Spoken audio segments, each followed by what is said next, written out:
అంటే ఒక హీరోయిన్కి ఒక యాక్ట్రెస్కి ఎస్పెషల్లీ లైఫ్ స్పాన్ చాలా తక్కువ. తర్వాత కూడా క్యారెక్టర్స్ చేయొచ్చు. మేబీ ఈ ఏజ్కి సంబంధించి ఇప్పుడు ఒక 18 నుంచి 35 లోపు అలాంటి రోల్స్ మనం ప్లే చేయలేం ఒక పెద్ద యాక్టర్ పక్కన ఒక హీరో పక్కన చేయాలి అంటే. బట్ ఈ పీరియడ్ ఆఫ్ టైంలో మనం ఎంత అయితే చేయగలుగుతామో అంత చేసేయాలి అని చెప్పి నా మిస్టేక్స్ నుంచి నేను నేర్చుకున్నాను.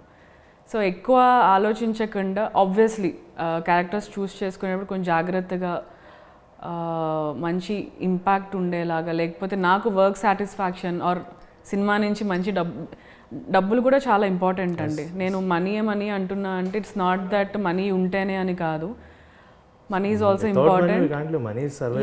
సో మనీ కూడా చాలా ఇంపార్టెంట్. ఒకప్పుడు నేను కూడా పెద్ద పట్టించుకునేదాన్ని కాదు, but over the time even I learn that also money is also important. మన ఆ టైంని వేస్ట్ చేసుకోకుండా వదులుకోకుండా వచ్చిన ఆపర్చునిటీ, అంటే నాకు ఫస్ట్ నుంచి ఇలా చేయాలి అలా చేయాలని ఎప్పుడూ లేదు. బట్ ఒక పాయింట్ ఆఫ్ టైంలో కొంచెం ఆ భయాలు అవి ఏదో వచ్చినాయి. కానీ కీచక సినిమా మీరు చూసే ఉంటారు. అందులో అది కూడా చాలా బోల్డ్ క్యారెక్టర్ అందులో.